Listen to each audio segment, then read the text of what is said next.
Ndugu waandishi wa habari, habarini za asubuhi. Niwashukuru kwa kuja ili kuweza kufikisha ujumbe kwa Watanzania na kwa dunia nzima. Na ujumbe wangu wa leo, bado ninazidi kusisitiza juu ya umuhimu wa mazungumzo, maridhiano na kufikia mwafaka wa taifa. Ushauri wangu huu sio tu ni mimi ndio nimetoa au naendelea kuutolea huu ushauri. Ni ushauri ambao umekuwa ukitolewa na watu mbalimbali mashuhuri ndani ya nchi na nje ya nchi, viongozi wa dini ndani ya nchi na nje ya nchi, asasi za kiraia za ndani na nje ya nchi, jumuiya za kimataifa, UN. Takumbuka katibu mkuu wa Umoja wa Mataifa alizungumzia swala la Tanzania na aliahidi kwamba atashirikiana na serikali ya Tanzania kuhakikisha amani, utulivu, demokrasia na reforms, mageuzi muhimu ya kisiasa yanafanyika.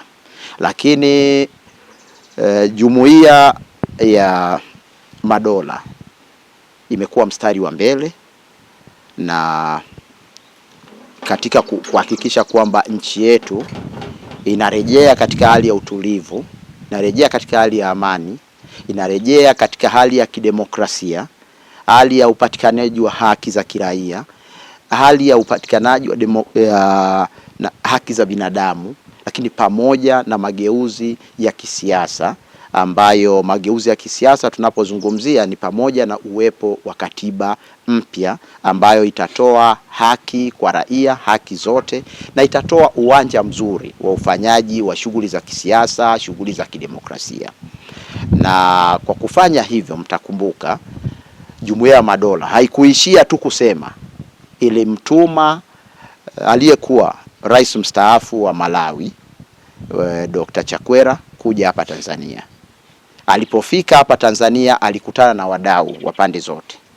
Alikutana na serikali, alikutana na chama kilichoko madarakani, Chama cha Mapinduzi, alikutana na vyama vya upinzani, vikiwemo vyama vikubwa kama Chadema, ACT, Chauma na vyama vingine. Alikutana na asasi za kiraia na alikutana na watu mbalimbali, na alikimbia nchi hii kwa kuhofia usalama wake. Lema alikimbia nchi hii kwa kuhofia usalama wake. Wenje alikimbia nchi hii kwa kuhofia usalama wake. Na watu takriban zaidi ya 400 wafuasi wa Chadema na wanachama wa Chadema walikuwa wakikabiliwa na mashtaka mbalimbali ambayo hayana dhamana.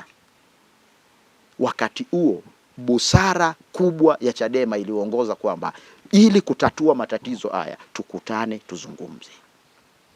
Walikutana, wakazungumza, na hata Lissu alipokutana na Rais Samia, au wawili walipokutana wawili kama viongozi, waliongea kama viongozi, na Lissu alimsisitizia rais mambo mbalimbali ikiwemo kwamba aondoe kesi ya Freeman Mbowe mwenyekiti, lakini awaachilie wafutiwe kesi wafuasi wa Chadema zaidi ya 400 waliokuwa mahabusu. Yeye mwenyewe Lissu alimwambia rais kwamba anataka kurudi nyumbani. Alimwambia mambo matatu kuhusu mambo yake binafsi. Moja, alimwambia kwamba anataka kurudi nyumbani ahakikishiwe usalama wake, anataka kurudi nyumbani afutiwe kesi zake 6 zilizokuwa mahakamani, na vile vile alimwambia rais kwamba stahiki zangu za kibunge na matibabu nipewe. Baada ya mazungumzo hayo tuliona matukio yake. Kesi zile za Lissu zilifutwa, alirejea nyumbani, hakukuwa na tatizo. Wenje, Lema walirejea nyumbani, wafuasi zaidi ya 400 kesi zao DPP aliziondoa. Zilibakia tu kesi ya vijana wetu 3 ambao walikuwa nakabiliwa na kesi ya mauaji, na baadaye mahakama walikuja kushinda kesi. Kwa hiyo unaona umuhimu wa kukutana na kuzungumza. Sasa kwenye Jumuiya ya Madola, kwa nini nimesema lazima tutoe pongezi kwa Jumuiya ya Madola kama rafiki mwema, rafiki ambaye ukipata matatizo anaonyesha njia ya kutoka. Kwa Jumuiya ya Madola katika kikao chake kwenye kikosi kazi au kikundi hicho cha mawaziri wao wamezidi kusisitiza kwamba kuna umuhimu wa wadau hapa nchini kukutana, kuzungumza na kuzungumza juu ya nini? Kuzungumza juu ya kukwamua mkwamo huu na mustakabali wa namna gani tutafanya reforms, mageuzi kwenye masuala ya uchaguzi na masuala mengine. Sasa Jumuiya ya Madola au mawaziri hao wa Jumuiya ya Madola wanakuja kama ni kucement, yani wanasiriba kile ambacho tayari hapa nyumbani kazi hiyo imependekezwa na tume ya Jaji Chande. Mojawapo ya mapendekezo ambayo tume ya Jaji Chande ilipendekeza ni kwamba moja, kuwepo na mazungumzo, maridhiano na mwafaka wa taifa. Jambo la pili ambalo tume ya Jaji Chande ilipendekeza ni upatikanaji wa katiba mpya, yani reforms. Sasa mpaka 2028 tuwe tumepata katiba mpya, na chaguzi zijazo za 2029 na 2030 tufanye tukiwa na katiba mpya. Kwa ambacho wameshauri baraza wameshauri hao mawaziri ndio hiki ambacho tayari tume ya Jaji Chande imependekeza hapa nyumbani. Tume ya Jaji Chande vile vile ilipendekeza kwamba iundwe tume nyingine ambayo itashughulikia masuala ya jinai yaliyojitokeza wakati wao wanapita kuzungumza na watu. Jumuiya ya Madola vile vile bado imeiomba Tanzania, serikali ya Tanzania ifanye haraka iwezekanavyo kuunda hiyo tume ya uchunguzi ya masuala ya jinai ambayo tayari Suluhu Hassan na kwa vyovyote vile iko kazini. Kwa utaona jinsi gani ambavyo Jumuiya ya Madola kupitia kwenye kikosi kazi au kikundi hiki cha mawaziri wake wao wanatoa mwelekeo. Sio tu wanakosoa, sio tu kwamba wanaishutumu, sio tu hapana. Wao wametambua kwamba Tanzania kuna tatizo, kuna mkwamo. Sasa huo mkwamo unatatuliwaje? Hautatuliwi kwa kila upande kuwa na ubabe au kwa watu wengine kushinikiza au kutoa matamko makali. Wao wanajua kwamba matatizo yanatatuliwa kwa watu kukaa mezani na kuzungumza. Ndio maana mimi ninachukua hatua hii kupongeza mawaziri hawa wa Jumuiya ya Madola kwa jitihada zao ambazo wameziona kwamba umuhimu wa mazungumzo kuweza kuzungumza. Kwa hiyo nitumie fursa hii moja kutoa rai kwa wanaohusika pande zote kuona umuhimu wa kukutana. Serikali ione umuhimu, na nilisema na ninarudia na nimuombe kwa unyenyekevu Mheshimiwa Rais Samia Suluhu Hassan aone umuhimu. Yeye ndio mkuu wa nchi, yeye ni mkuu wa serikali, yeye ndiye amiri jeshi mkuu wa majeshi ya ulinzi na usalama. Nchi hii tumemkabidhi, anaongoza serikali. Aone umuhimu wa kunyosha mkono kwa kuwaleta hawa watu wote pamoja. Hebu anyoshe mkono awalete viongozi hawa wa vyama vya siasa pamoja waweze kuzungumza. Lakini vile vile viongozi wetu wa vyama vya siasa, hususan viongozi wetu wa Chadema, waone nao umuhimu kama ambavyo wenzao ACT Wazalendo wamefanya kule Zanzibar. Pamoja na matatizo yote ambayo yapo kule Zanzibar yalikuwepo, ACT Wazalendo walinyosha mkono wa heri kwa serikali ya Dr. Hussein Mwinyi, wakakubali kuzungumza.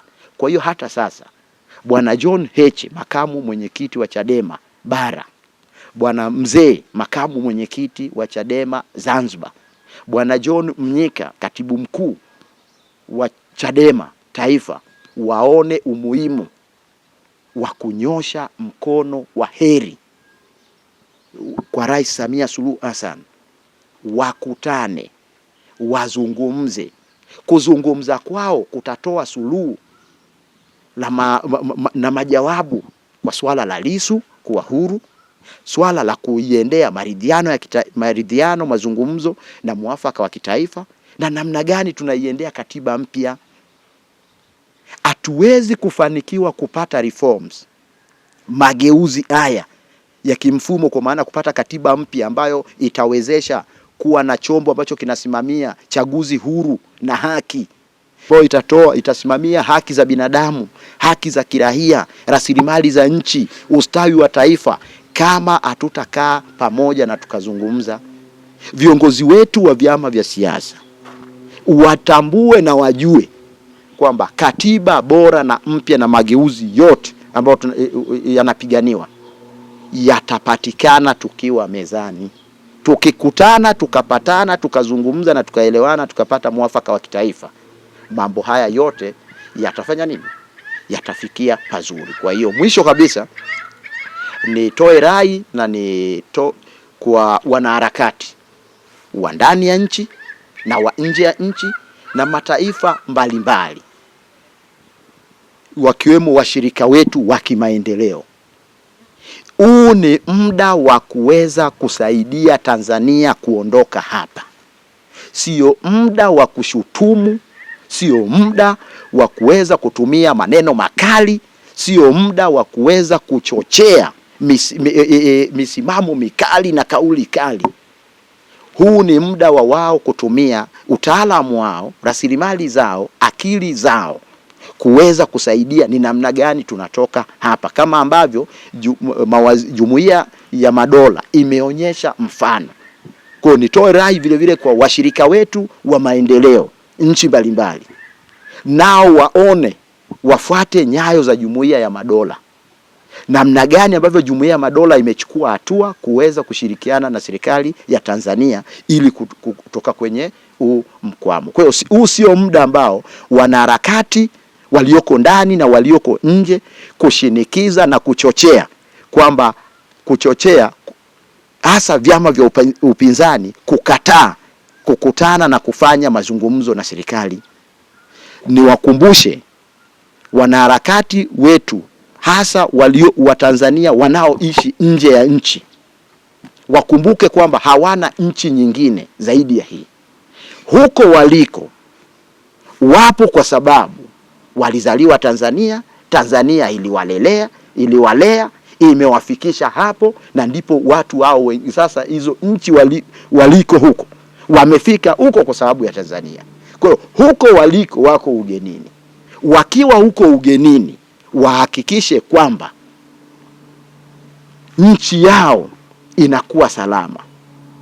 Huko ugenini wahakikishe kwamba hawawi sehemu ya kuchochea migawanyiko au kuendeleza mgawanyiko. Wako huko ili wasaidie kwa utaalamu wao, rasilimali walizonazo, network na marafiki wao huko nje, kusaidia juhudi za upatanisho, juhudi za mazungumzo na juhudi za maridhiano, ili tuwe na muafaka wa kitaifa na tuwe na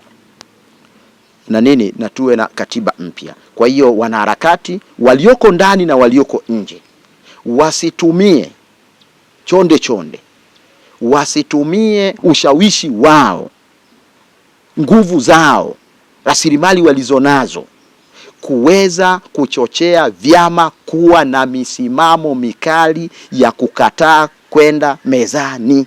Watu walizonazo na exposure walizonazo nje huko kuleta amani hapa Tanzania, kwa sababu kama amani, umoja na mshikamano hautakuwepo hapa, hata huko waliko hawawezi kuwa na amani, kwa sababu nchi yao haina amani. Mahali ambapo kitovu au vitovu vyao vilikatwa na kuzikwa ni hapa.